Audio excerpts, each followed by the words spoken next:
I am 74 years old, and for 31 years I walked into the same red brick building, same door, same stairs, same third floor, same desk beside a radiator that knocked all winter.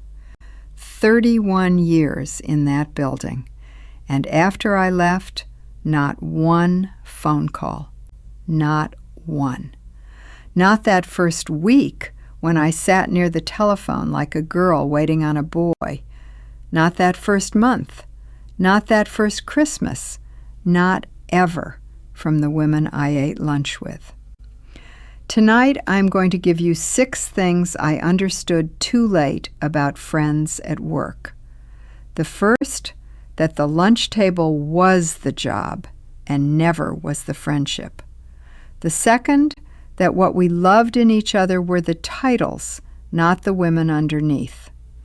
The third, what that big goodbye card really meant and why I kept it in a drawer 4 years. The fourth, who did call me, because somebody did, and it was nobody I would have guessed. The fifth, how to build the other kind of friendship while you are still working. And the sixth, what to do if you already carried your box out to the car. At the end, I will give you 2 sentences. 2. That is the whole thing I wish I had known. Stay with me, honey. The fourth one is the one that still makes me sit down. Let me tell you who is talking, so you know what these words are and what they are not. My name is Lorraine. I am not a doctor, not a counselor, not an expert on anybody but myself. I processed insurance claims in an office on Delaware Street from 34 until 65. 31 years of paper.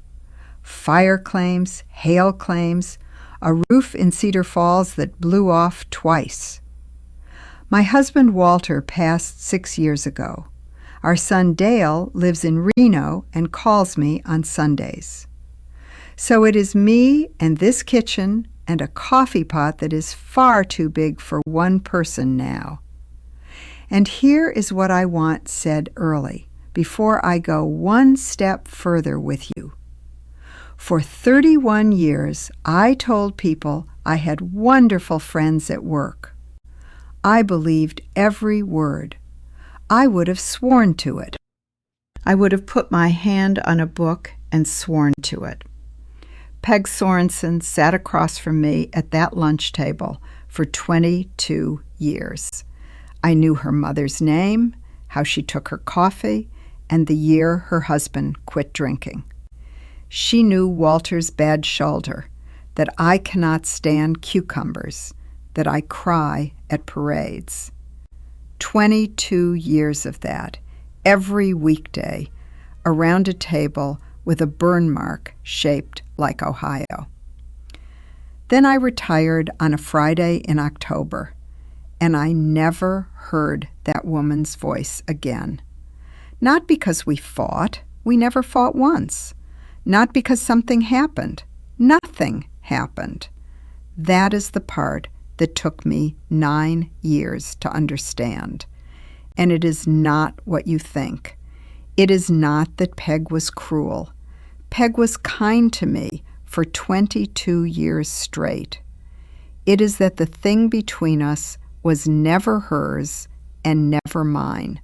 It belonged to that building. And when I stopped walking into that building, there was nothing left holding it up. Some of you are still working. Some of you left 2 years ago and still check your phone.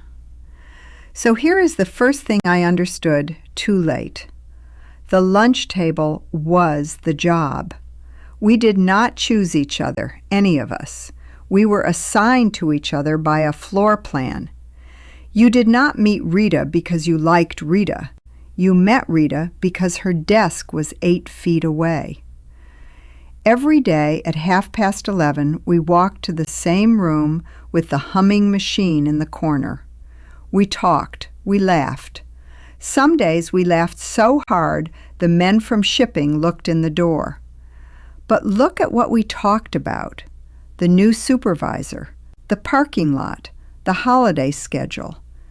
22 years of talking, and nearly all of it about that building and the people inside it.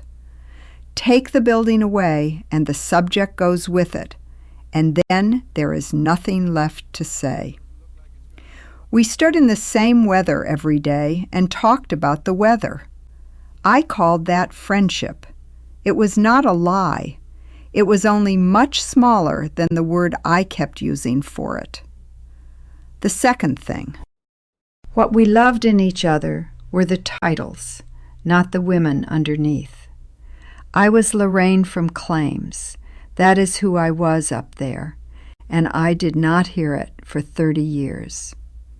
Lorraine from Claims knew where the old files were. Lorraine from Claims could fix it by Thursday.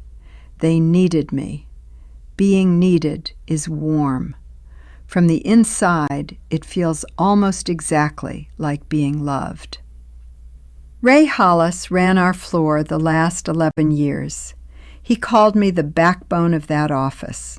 He said it at meetings. He said it at the Christmas lunch with a plastic cup in his hand. The backbone. I carried that word home like a bouquet more than once and set it on this counter.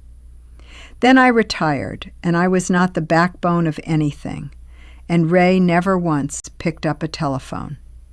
He is not a bad man. He meant it when he said it. He meant every bit of it about the backbone. He just never meant it about Lorraine. He meant the woman who knew where the files were. When your title goes in a box, everybody who loved the title stays behind at the office with it. The third thing, and this one shames me a little, that goodbye card meant nothing. They bought me a card the size of a dinner plate, sunflowers on the front. Everybody signed it. 41 names. I counted them at this table that night with a glass of wine and my glasses on. Best wishes. We will miss you around here. Enjoy every minute. Do not be a stranger. Do not be a stranger. 9 people wrote that in 9 different colors of pen, and not one of those 41 names ever dialed my number. Not one. In 9 years. I kept that card in the sideboard drawer 4 years, like somebody had promised me something. I would take it out and read the names and feel warm for a minute, and then feel foolish. Here is what I understand about that card now, and I want you to hear it kindly. That card was not a promise. It was a door closing politely, with flowers printed on it. It was the room saying, "We are sorry you are leaving," and also, "Go on now." There is no cruelty in that.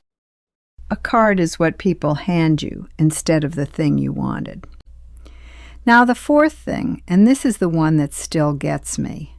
Somebody did call. 3 people in 9 years. 3. And not one of them from that lunch table. The first was Emmett, who pushed the mail cart on our floor for 19 years. Emmett called in March, maybe 5 months after I left, on an ordinary Tuesday afternoon. He said, "Lorraine, I am at the hardware store, and I saw a thing that made me think of you." That was the reason. That was the whole reason. A thing on a shelf at the hardware store. The second was Sharon, 26 years old, a girl I trained my last spring in that office. She called to ask what you do with a customer who is crying and will not stop crying. Then she called again in June, and that time she did not ask me one thing about work. The third was Marguerite, who had left our office 15 years before I ever did. She and I drove to a funeral in 1996, 3 hours out and 3 hours back, 6 hours in a car. and we talked about her sister nearly the whole way, and she cried. 15 years after she left that office, she was still calling me. She calls me still. Do you see what those three had in common? It took me years to see it, and it is simple. Every one of them had crossed some line with me that had nothing to do with the work. A hardware store, a frightened girl, a car ride where somebody cried in front of somebody. That is the whole secret of it, and it cost me 31 years to find out. Which brings me to the fifth thing, and this part is for the women who are still working. You can build the other kind of friendship, but you do it on purpose and off the clock. It will not happen by itself. 22 years of lunches will not do it. I am the proof. Let me be plain about what it looks like, because I do not want to be poetic with you tonight. See her somewhere the building cannot follow you. That is the whole trick, right there. A diner on a Saturday, a porch, a garden center in April. Anywhere with no badge on you. A woman down my street goes to the farmer's market with two people from her office. 11 years now. 2 of the 3 have retired. They still go. That is not luck. Ask her one question that has nothing to do with the job, then be quiet and let her answer. Not, how was your weekend? That is a work question wearing a weekend coat, and you know it. Ask about her mother. Ask what she wanted to be at 19. Ask her if she still sings. The first time you do it, it will feel strange, and you will want to apologize for asking. Do not apologize. Sit right there in the strange part. That is where the other thing starts. Write her telephone number down somewhere that is not the company directory. In your own hand, in the back of your own address book, at your own kitchen table. I laughed when a woman told me that. Then I saw I had lost 41 people exactly that way. And invite her once. Actually invite. A coffee, a ride somewhere, a plate of something warm. If she says no, you have lost nothing. If she says yes, you have started the kind that lasts. The sixth thing is for the rest of us, the ones who already carried the box out to the car. I know what you are thinking, because I thought it for 9 years in this same chair. It is too late. It would be strange now. She has gone on and would not want to hear it. So here is what I finally did in February, and here are the 2 sentences I used. The first sentence says why you are calling, and it does not apologize for the years. I was thinking about you this morning. That is it. That is the entire first sentence. Not, I am sorry I never called. Not, I know it has been so long. Leave all of that out. An apology makes her comfort you, and now she has a job to do, and you are both back at work. The second sentence asks one small thing you remember about her actual life. Not how have you been? That is a hallway question, and it will get you a hallway answer. Did your grandson ever finish that boat? Is your mother still in the house on Sycamore? Are you still making that lemon cake that nobody else could ever get right? 2 sentences. I was thinking about you this morning. And then the small, particular thing. That is the whole of it. I am 74 years old, and it is the best thing I know. The first sentence tells her you are still here. The second tells her you were paying attention. And paying attention is what people mean underneath it all when they say somebody was a friend. Now let me tell you why any of this works and why it took me so long to see it. People hold on to each other over the thing they are both standing in, a shift, a deadline. That is not fake. Do not let anybody tell you those years were fake, because they were not. Those women carried me through the winter our furnace died and Walter was out of work. It was real, the way sharing a ride is real. You are in the car because you are going the same place. When you stop going the same place, the ride ends, and it is nobody's fault that it ends. I spent 4 years being hurt about that. I would like to save you those 4 years. They were not lying to me. They liked me. They liked me at 11:30 on the 3rd floor. And the ones who liked me somewhere else are the ones who are still in my life today. So last February, I did the thing I am asking you to do. I called Peg Sorensen. My hands were cold on the telephone, and I had my 2 sentences on the back of an envelope.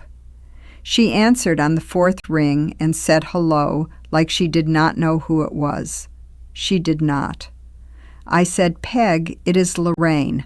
I was thinking about you this morning." Then I said, "Did Dennis ever get that camper running, or is it still sitting in your yard?" There was a pause, a long one, long enough that I nearly said sorry for bothering her. And then Peg Sorensen started crying into the telephone and said, "Oh, that camper." She said, "Lorraine, I have thought about calling you probably 200 times. 200 times. And she never did, for the very same reason I never did, which is nothing." Both of us thought the other one had gone on and would not want to hear from us. We talked 50 minutes. We have talked 11 times since. She drove out here in May. She sat in that chair right there, and we did not say one word about the 3rd floor. So here is your one small thing, and I am asking you to do it this week, not someday. Pick one person from a job you left. One. The name that came to you while I was talking. Yes, that one. You already knew who it was before I finished the sentence. Say the 2 sentences. I was thinking about you this morning. And then the thing you remember. If she does not answer, leave it on the machine and go about your day. You did your part. And if she does answer, you may find she has been sitting near her phone, the same as you. There are no friends at work, my dear, but there can be friends who used to work with you. That is a different thing, and nobody tells you the difference until you are old enough to need it. It is not too late. It was not too late at 74, after 9 years of quiet. 9 years, 41 names, and 1 telephone call in February. That was all it took. If any of this sat down beside you tonight, subscribe and sit with me again some evening. Next time, I want to tell you about the 3 women who stayed with me my whole life, and the one thing all 3 of them did that nobody at that lunch table ever thought to do. Go find an envelope. Write your 2 sentences on the back of it. Then go to bed easy. Good night. Be gentle